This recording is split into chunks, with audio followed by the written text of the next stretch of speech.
Chapter first sun the ultimate source part 2 അധ്യായം 1 സർവവും സൂര്യനാൽ ഭാഗം 2. നമുക്ക് ഇനിയുള്ള പാഠഭാഗം പഠിക്കുന്നതിന് മുൻപ് ടെമ്പറേച്ചർ സോൺ താപമേഖലകൾ ഏതൊക്കെയെന്ന് നോക്കാം. പ്രധാനമായും ഇവയെ 3 മേഖലകളായി തരംതിരിക്കാം. Torrid zones or tropics or tropical zones അഥവാ ഉഷ്ണമേഖല. ഭൂമധ്യരേഖയ്ക്ക് ഇരുവശത്തുമുള്ള താരതമ്യേന ചൂട് കൂടുതൽ അനുഭവപ്പെടുന്ന പ്രദേശമാണ് ഉഷ്ണമേഖല. സൂര്യപ്രകാശം താരതമ്യേന ലംബമായി പതിക്കുന്നതുകൊണ്ട് ഇവിടെ ചൂട് കൂടുതലായിരിക്കും. കേരളം ഉഷ്ണമേഖലാ പ്രദേശത്താണ് സ്ഥിതി ചെയ്യുന്നത്. രണ്ടാമത്തത് ടെമ്പറേറ്റ് സോൺ അല്ലെങ്കിൽ മിഡ് ലാറ്റിറ്റ്യൂഡ് റീജിയൻ മിതോഷ്ണ മേഖല.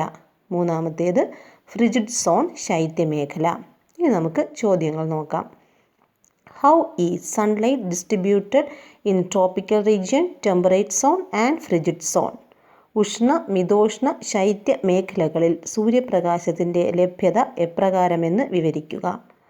The torrid zone or tropical region ഉഷ്ണമേഖല. The sun rays are almost vertical, so in the tropical region the temperature remains high. ഉഷ്ണമേഖലയിൽ സൂര്യരശ്മികൾ ഏറെക്കുറെ ലംബമായി പതിക്കുന്നതിനാൽ അവിടെ കൂടുതൽ ഊർജം ലഭിക്കുന്നു. 2. The temperate zone mid latitude region മിതോഷ്ണ മേഖല. Sun rays are never vertically fell on mid latitudinal region, so the temperature remains moderate. മിതോഷ്ണ മേഖലയിൽ സൂര്യപ്രകാശം ഒരിക്കലും ലംബമായി പതിക്കാറില്ല, അതുകൊണ്ട് തന്നെ അവിടെ മിതമായ ഊഷ്മാവാണ് അനുഭവപ്പെടുന്നത്. 3. ഫ്രിജിഡ് സോൺ അല്ലെങ്കിൽ പോളാർ റീജിയൻ അഥവാ ശൈത്യമേഖല. Polar areas have low temperature because of extremely slanting rays of the sun. സൂര്യപ്രകാശം വളരെയധികം ചരിഞ്ഞു പതിക്കുന്നതിനാൽ ശൈത്യമേഖലയിൽ താപനില വളരെ കുറവാണ്. Why frigid zone fell low temperature? എന്തുകൊണ്ടാണ് ശൈത്യമേഖലയിൽ താണ ഊഷ്മാവ് അനുഭവപ്പെടുന്നത്? The angle of incidence of the sun's rays becomes more inclined on approaching the poles. There occurs more energy loss as the sun's rays have to travel more through the atmosphere owing to the inclination. ധ്രുവങ്ങളോടടുക്കും തോറും സൂര്യരശ്മികളുടെ പതനകോണിൽ ചരിവുണ്ടാകുന്നു. കൂടുതൽ ചരിയും തോറും സൂര്യരശ്മികൾ അന്തരീക്ഷത്തിലൂടെ കൂടുതൽ ദൂരം സഞ്ചരിക്കുന്നതിനാൽ ഊർജ്ജനഷ്ടം സംഭവിക്കുന്നു. Explain the relationship between altitude and temperature. ഉയരവും താപനിലയും തമ്മിലുള്ള ബന്ധം വിശദമാക്കുക. ഒരു ക്വസ്റ്റ്യൻ കൂടെ നമുക്ക് നോക്കാം. The temperature is comparatively lower at place situated much above the sea level. Why? സമുദ്രനിരപ്പിൽ നിന്നും വളരെ ഉയർന്ന പ്രദേശങ്ങളിൽ താപനില വളരെ കുറവായിരിക്കും. എന്തുകൊണ്ട്? As the surface and lower atmosphere heated by terrestrial radiation which goes decreasing with altitude, and so the temperature of the place goes decreasing with altitude. There is an inverse relationship between temperature and altitude. ഭൗമോപരിതലവും ഭൗമോപരിതലത്തോട് തൊട്ട് കിടക്കുന്ന അന്തരീക്ഷ ഭാഗവും ഭൗമവികരണത്താൽ ചൂട് പിടിക്കുന്നു. എന്നാൽ മുകളിലേക്ക് പോകും തോറും ഇത് കുറഞ്ഞു വരികയും അതിൻ്റെ ഫലമായി ഉയരം കൂടുമ്പോൾ ചൂട് കുറയുകയും ചെയ്യുന്നു. ഉയരവും താപവും വിപരീത അനുപാതത്തിലാണ്. The temperature in the atmosphere decreases uniformly at the rate of 1 degree Celsius per 165 meter of altitude is called normal lapse rate. ട്രോപ്പോസ്ഫിയറിലെ താപനില ഉയരത്തിനനുസരിച്ച് ഓരോ 165 മീറ്ററിനും 1 ഡിഗ്രി സെൽഷ്യസ് എന്ന തോതിൽ കുറഞ്ഞു വരുന്നതിന് എന്ത് പേരിൽ അറിയപ്പെടുന്നു? ക്രമമായ താപനഷ്ടനിരക്ക്. The temperature experienced in places like Idukki and Wayanad is much lower than that of the neighboring districts Ernakulam and Kozhikode respectively. Why? Idukki, Wayanad തുടങ്ങിയ പ്രദേശങ്ങളിൽ സമീപ ജില്ലകളായ എറണാകുളം, കോഴിക്കോട് എന്നിവിടങ്ങളിലെ താപനിലയേക്കാൾ കുറഞ്ഞ താപനില അനുഭവപ്പെടാൻ കാരണമെന്ത്? Idukki and Wayanad are 2 places situated much above the sea level. Temperature is decreases with altitude. Compared to Idukki and Wayanad, Ernakulam and Kozhikode are situated in low altitude. So these districts have experienced much temperature than Idukki and Wayanad. സമുദ്രനിരപ്പിൽ നിന്നും വളരെ ഉയർന്ന് സ്ഥിതി ചെയ്യുന്ന പ്രദേശങ്ങളാണ് ഇടുക്കിയും വയനാടും. ഉയരം കൂടുമ്പോൾ താപനില കുറയുന്നതിനാലാണ് ഇടുക്കിയിലും വയനാടും കുറഞ്ഞ താപനില അനുഭവപ്പെടുന്നത്. ഇടുക്കിയെയും വയനാടിനെയും തമ്മിൽ താരതമ്യം ചെയ്യുമ്പോൾ എറണാകുളവും കോഴിക്കോടും സമുദ്രനിരപ്പിൽ നിന്നും അധികം ഉയരത്തിലല്ല. അതുകൊണ്ടാണ് ഇടുക്കിയെയും വയനാടിനേക്കാൾ കൂടിയ താപനില എറണാകുളത്തും കോഴിക്കോടും അനുഭവപ്പെടുന്നത്. Examine the relationship between temperature and nearness of sea. താപനിലയും സമുദ്ര സാമീപ്യവും തമ്മിലുള്ള ബന്ധം വിവരിക്കുക. Places near the cost have modulating range of temperature. Places away for the sea in the interior has higher range of temperature. സമുദ്രത്തോട് ചേർന്ന് കിടക്കുന്ന പ്രദേശങ്ങളിൽ മിതമായ ചൂടും സമുദ്രത്തോട് അകന്ന് സ്ഥിതി ചെയ്യുന്ന പ്രദേശങ്ങളിൽ ഉയർന്ന ചൂടുമാണ് അനുഭവപ്പെടുന്നത്. Temperature remains moderate at place close to sea. Why? സമുദ്ര സാമീപ്യമുള്ള പ്രദേശങ്ങളിൽ മിതമായ ചൂട് അനുഭവപ്പെടാൻ കാരണമെന്ത്? This is because the heating of land cause the wind to blow from sea to land and cooling of land causes the wind to blow from land to sea. ഇതിന് കാരണം കര ചൂടാകുമ്പോൾ കടലിൽ നിന്നും കരയിലേക്കും കര തണുക്കുമ്പോൾ തിരിച്ചും വായുവിൻ്റെ നീക്കം ഉണ്ടാകുന്നതിനാലാണ് സമുദ്ര സാമീപ്യമുള്ള സ്ഥലങ്ങളിൽ സദാ മിതമായ താപം അനുഭവപ്പെടുന്നത്. Generally Kerala experiences moderate temperature. Why? കേരളത്തിൽ മിതമായ ചൂട് അനുഭവപ്പെടാൻ കാരണമെന്ത്? Temperature remains moderate at places close to the sea. Since Kerala is located near to sea, the state experiences moderate temperature. സമുദ്ര സാമീപ്യമുള്ള പ്രദേശങ്ങളിൽ മിതമായ താപനിലയായിരിക്കും അനുഭവപ്പെടുന്നത്. കേരളം സമുദ്രത്തിന് തൊട്ടടുത്ത് സ്ഥിതി ചെയ്യുന്നതിനാലാണ് കേരളത്തിന് മിതമായ താപനില അനുഭവപ്പെടുന്നത്. Prepare a short note on the influence of winds in regulating the temperature of a region. കാറ്റുകൾ ഒരു പ്രദേശത്തെ താപനിലയെ സ്വാധീനിക്കുന്നതെങ്ങനെ? The winds influence the temperature of a place. The hot winds raise the temperature of a place. The cold winds reduce the temperature of a place. കാറ്റുകൾ ഒരു പ്രദേശത്തിൻ്റെ താപനിലയെ സ്വാധീനിക്കാറുണ്ട്. ഉഷ്ണക്കാറ്റ് ഒരു പ്രദേശത്തിൻ്റെ താപനില ഉയർത്തുകയും ശീതക്കാറ്റ് ഒരു പ്രദേശത്തിൻ്റെ താപനില കുറയ്ക്കുകയും ചെയ്യുന്നു. Which are the factors influencing the distribution of temperature? താപവിതരണത്തെ സ്വാധീനിക്കുന്ന ഘടകങ്ങൾ ഏതെല്ലാം?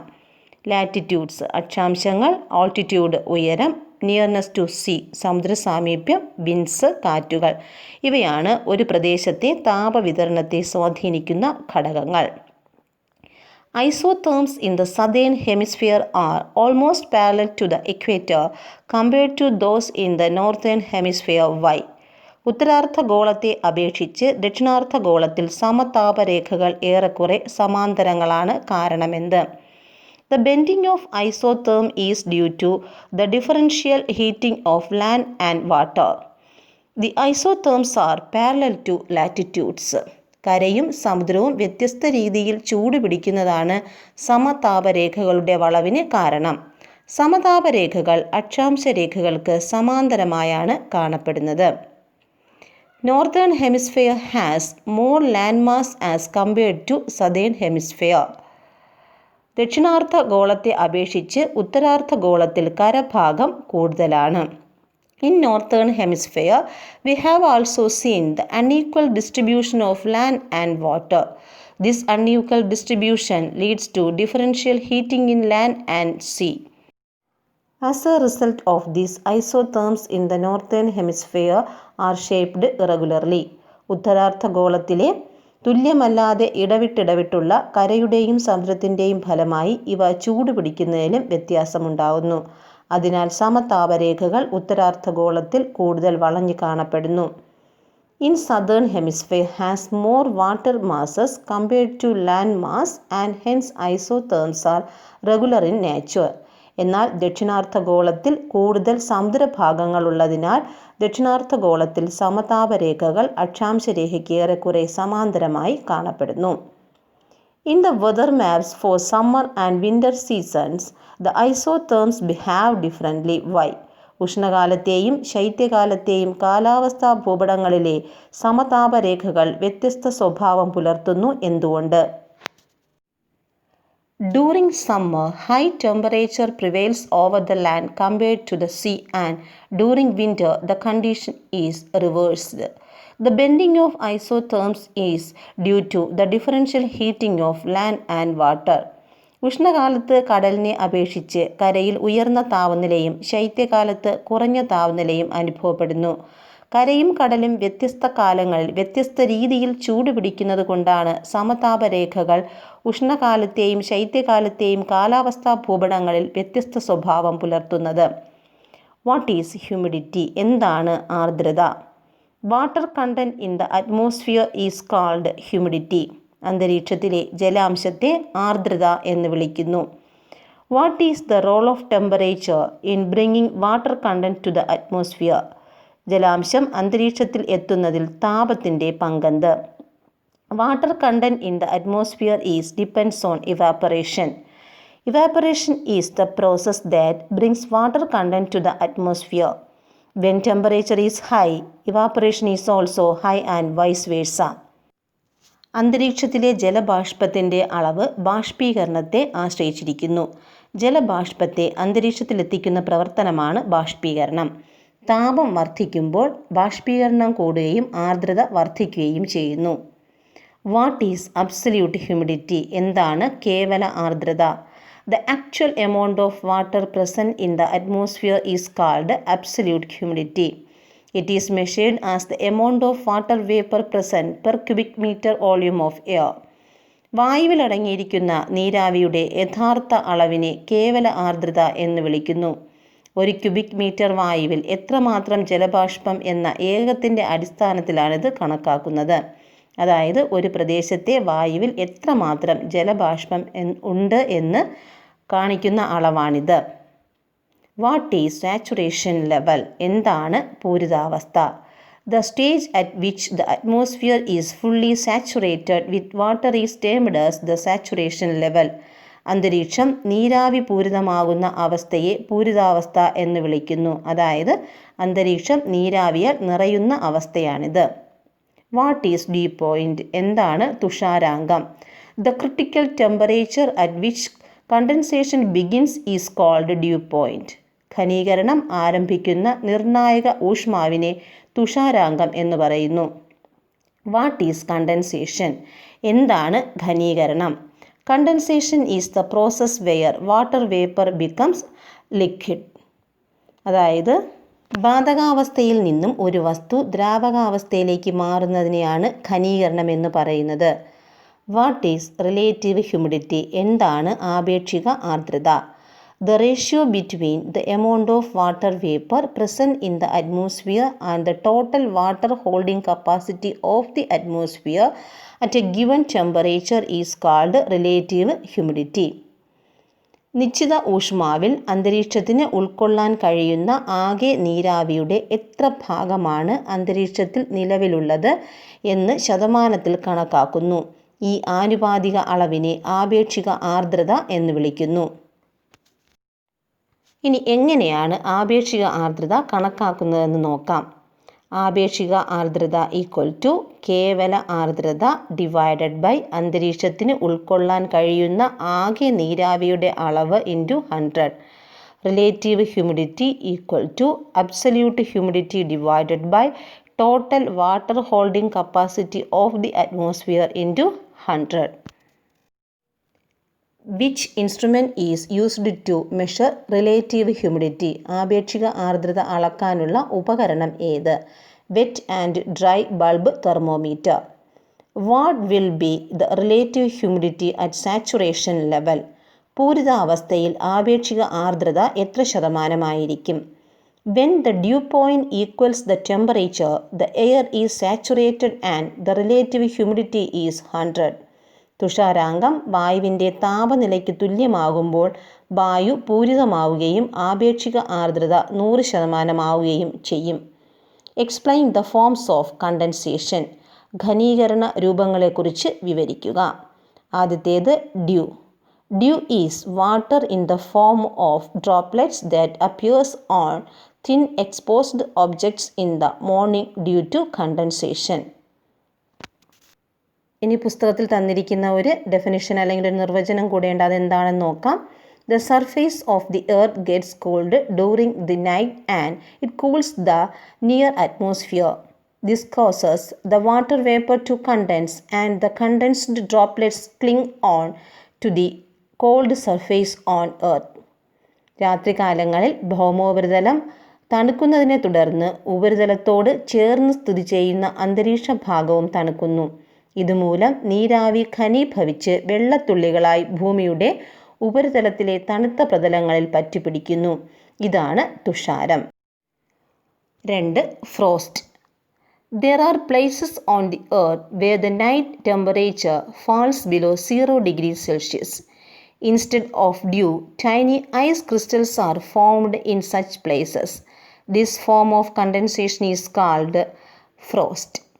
രാത്രികാലങ്ങളിൽ ഉപരിതല താപം 0 ഡിഗ്രി സെൽഷ്യസിന് താഴെയായി കുറയുന്ന പ്രദേശങ്ങളിൽ ഘനീകരണ ഫലമായി രൂപം കൊള്ളുന്ന ഹിമകണങ്ങളാണ് ഹിമം എന്ന് അറിയപ്പെടുന്നത്. 3. Fog or mist. മലയാളത്തിൽ നമ്മളിതിനെ മൂടൽമഞ്ഞെന്ന് പറയും. ഇതിനെ 2ആയി തരംതിരിച്ചിട്ടുണ്ട്. കനത്ത മൂടൽമഞ്ഞ് ഫോഗ്, നേർത്ത മൂടൽമഞ്ഞ് മിസ്റ്റ്. ഇനി ഇവ എന്താണെന്ന് നോക്കാം. Fog or mist is a visible aerosol consisting of tiny water droplets or ice crystals suspended in the air at or near the earth's surface. ഭൂമിയുടെ ഉപരിതലത്തിലോ സമീപത്തായോ ഘനീകരണ ഫലമായി പുകമറ പോലെ നിലനിൽക്കുന്ന ജലകണികകൾ അല്ലെങ്കിൽ ഐസ് പരലുകളാണ് മൂടൽമഞ്ഞ്. ഫോഗ്, കനത്ത മൂടൽമഞ്ഞ്. Fog is a condensation form may obstruct atmospheric visibility less than 1 kilometer. മൂടൽമഞ്ഞിലൂടെയുള്ള ദൂരക്കാഴ്ച 1 കിലോമീറ്ററിന് ദൂരത്തിൽ കുറവാണെങ്കിൽ അതിനെ കനത്ത മൂടൽമഞ്ഞെന്ന് പറയാം. മിസ്റ്റ് അഥവാ നേർത്ത മൂടൽമഞ്ഞ്.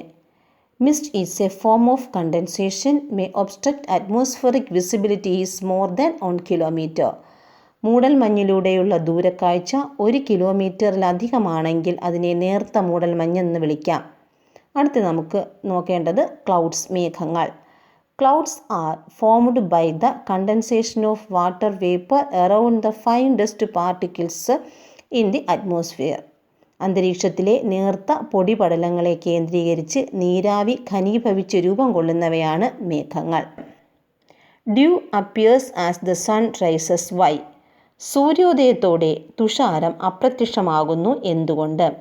When the sun rises, the atmosphere temperature increased, the water drops in the form of dew become moisture. സൂര്യൻ ഉദിക്കുമ്പോൾ അന്തരീക്ഷ താപം ഉയരുകയും തുഷാര രൂപത്തിലുള്ള ജലകണികകൾ ബാഷ്പീകരണത്തിന് വിധേയമാവുകയും ചെയ്യുന്നു. Discuss the classification of clouds. വിവിധ തരം മേഘങ്ങളെക്കുറിച്ച് വിവരിക്കുക. Classification is based on form and classification is based on height. 2 രീതിയിൽ നമുക്ക് മേഘങ്ങളെ വേർതിരിക്കാം. ഒന്ന് രൂപത്തിൻ്റെ അടിസ്ഥാനത്തിലും മറ്റൊന്ന് അവ സ്ഥിതി ചെയ്യുന്ന ഉയരത്തിൻ്റെ അടിസ്ഥാനത്തിലും. അവ ഏതൊക്കെയാണെന്ന് നോക്കാം. Based on form, there are mainly 4 types of clouds. രൂപത്തിൻ്റെ അടിസ്ഥാനത്തിൽ മേഘങ്ങളെ നമുക്ക് പൊതുവായി 4ആയി തരംതിരിക്കാം. First, cirrus clouds. These are feather-like clouds in the upper atmosphere in clear weather condition. cirrus മേഘങ്ങൾ തെളിഞ്ഞ ദിനാന്തരീക്ഷ സ്ഥിതിയിൽ വളരെ ഉയരങ്ങളിൽ നേർത്ത തൂവൽ കെട്ടുകൾ പോലെ കാണപ്പെടുന്ന മേഘങ്ങളാണ് cirrus മേഘങ്ങൾ. 2. stratus clouds. These appear in thick layers in the lower part of the sky. Stratus മേഘങ്ങൾ താഴ്ന്ന വിതാനങ്ങളിൽ കനത്ത പാളികളായി കാണപ്പെടുന്നു. cumulus clouds. These clouds resemble huge cotton bundles and are formed due to strong convection currents. They have large vertical extent. ഉയർന്ന സംവഹന പ്രവാഹ ഫലമായി രൂപം കൊള്ളുന്ന തൂവൽ കെട്ടുകൾ പോലെയുള്ള ലംബദിശയിൽ കാണപ്പെടുന്ന മേഘങ്ങളാണ് ക്യുമുലസ് മേഘങ്ങൾ. 4. nimbus clouds. These are dark rain clouds in the lower atmosphere. Nimbus മേഘങ്ങൾ താഴ്ന്ന വിതാനങ്ങളിൽ കാണുന്ന ഇരുണ്ട മഴ മേഘങ്ങളാണ് നിംബസ് മേഘങ്ങൾ. ഇവയാണ് പ്രധാനപ്പെട്ട മേഘവിഭാഗങ്ങൾ. ഇനി നമുക്ക് ഉയരത്തിൻ്റെ അടിസ്ഥാനത്തിൽ മേഘങ്ങളെ എങ്ങനെ വേർതിരിച്ചിരിക്കുന്നു എന്ന് നോക്കാം. 4 different types of clouds based on altitude. ഒന്ന് ഹൈ ക്ലൗഡ്സ് 20,000 to 40,000 feet. വളരെ ഉയരത്തിൽ കാണപ്പെടുന്ന മേഘങ്ങൾ. 2 മീഡിയം ക്ലൗഡ്സ് മധ്യമേഘങ്ങൾ 7,000 to 20,000. 3 ലോ ക്ലൗഡ്സ് താഴ്ന്ന മേഘങ്ങൾ 7,000 feet. കൂടുതൽ ഉയരത്തിലേക്ക് വ്യാപിച്ചിട്ടുള്ള മേഘങ്ങൾ clouds with great vertical extent 2,000 to 30,000 feet. What is cumulonimbus clouds? എന്താണ് കുമുലോനിംബസ് മേഘങ്ങൾ? The combination of cumulus and nimbus clouds is termed as cumulonimbus clouds. Cumulus, nimbus എന്നീ മേഘങ്ങൾ കൂടിക്കലർന്ന് കാണുമ്പോൾ അതിനെ കുമുലോനിംബസ് മേഘങ്ങൾ എന്നാണ് വിളിക്കുന്നത്. Why nimbus clouds appear dark? എന്തുകൊണ്ടാണ് നിംബസ് മേഘങ്ങൾ ഇരുണ്ട നിറത്തിൽ കാണപ്പെടുന്നത്? Nimbus clouds appear dark as it does not allow sunlight to pass through due to thick concentration of water droplets. ജലകണികകളാൽ സാന്ദ്രമായതിനാൽ നിംബസ് മേഘങ്ങൾ സൂര്യപ്രകാശത്തെ കടത്തിവിടാത്തതിനാലാണ് ഇരുണ്ട നിറത്തിൽ കാണപ്പെടുന്നത്. ഇനി നമ്മൾ പഠിക്കുന്നത് പ്രസിപ്പിറ്റേഷൻ എന്ന ആശയമാണ്. What is precipitation? എന്താണ് വർഷണം? Discuss the various forms of precipitation. വർഷണത്തിൻ്റെ വിവിധ രൂപങ്ങൾ എന്തെല്ലാം? ഒന്നാമത്തെ വർഷണ രൂപം എന്ന് പറയുന്നത് മഴയാണ്, rain. Condensed water falling from a cloud is known as rain. മേഘങ്ങളിൽ നിന്നും ഘനീകരണ ഫലമായി ജലത്തുള്ളികൾ താഴേക്ക് പതിക്കുന്നതാണ് മഴ. ഇതാണ് ഒന്നാമത്തെ വർഷണ രൂപം. നമുക്ക് ഏറ്റവും സുപരിചിതമായ വർഷണ രൂപമാണ് മഴ. 2 സ്നോഫോൾ അല്ലെങ്കിൽ മഞ്ഞുവീഴ്ച. When the temperature falls below 0 degrees Celsius, precipitation reaches the earth in the form of tiny crystals of ice. This is snowfall. അന്തരീക്ഷ താപനില 0 ഡിഗ്രി സെൽഷ്യസിന് താഴെയായിരിക്കുമ്പോൾ വർഷണം നേർത്ത ഹിമകണങ്ങളായാണ് ഭൂമിയിലെത്തുന്നത്. ഇതാണ് മഞ്ഞുവീഴ്ച. അടുത്തത് ഹെയിൽ സ്റ്റോൺസ്, ആലിപ്പഴം. If the water droplets released from the clouds happen to pass through colder layers of the atmosphere, they may reach the earth in the form of ice pellets. This form of precipitation is called hailstones. മേഘങ്ങളിൽ നിന്ന് മോചിപ്പിക്കപ്പെട്ട ജലത്തുള്ളികൾ അന്തരീക്ഷത്തിൻ്റെ തണുത്ത പാളികളിലൂടെ കടന്നു പോകാനിടയായാൽ അവ തണുത്തുറഞ്ഞ് മഞ്ഞുകട്ടകളായാണ് ഭൂമിയിൽ പതിക്കുന്നത്. ഈ വർഷണ രൂപത്തിന് പറയുന്ന പേരാണ് ആലിപ്പഴം. Discuss the various type of rain. വിവിധ തരം മഴകളെക്കുറിച്ച് വിവരിക്കുക. ഒന്നാമത്തത് ഓറോഗ്രാഫിക് റെയിൻ, പർവ്വതവൃഷ്ടി അഥവാ ശൈലവൃഷ്ടി. The moisture laden wind from the sea enters the land and moves upwards along the mountain slopes where it gets cooled and condensed to form clouds. When the windward sides of the mountain receive high rainfall, this type of rainfall is known as orographic rain or relief rainfall. കടലിൽ നിന്ന് നീരാവി നിറഞ്ഞ കാറ്റ് കരയിലേക്ക് നീങ്ങുകയും പർവ്വത ചെരുവുകളിലൂടെ ഉയർന്ന് തണുത്ത് ഘനീഭവിച്ച് മേഘരൂപം പ്രാപിക്കുകയും കാറ്റിന് അഭിമുഖമായ പർവ്വതങ്ങളുടെ വശങ്ങളിൽ കൂടുതൽ മഴ ലഭിക്കുകയും ചെയ്യുന്നു. ഇവയെ പർവ്വതവൃഷ്ടി അഥവാ ശൈലവൃഷ്ടി എന്ന് പറയുന്നു. രണ്ടാമത്തെ മഴയാണ് കൺവെക്ഷണൽ റെയിൻഫാൾ അല്ലെങ്കിൽ സംവഹന മഴ. Due to high temperature air gets heated and rises up. Cumulus clouds are formed by the cooling and condensation of rising warm air. Rainfall occurs with thunder and lightning. This rain, mostly occurring in the afternoon, does not last long.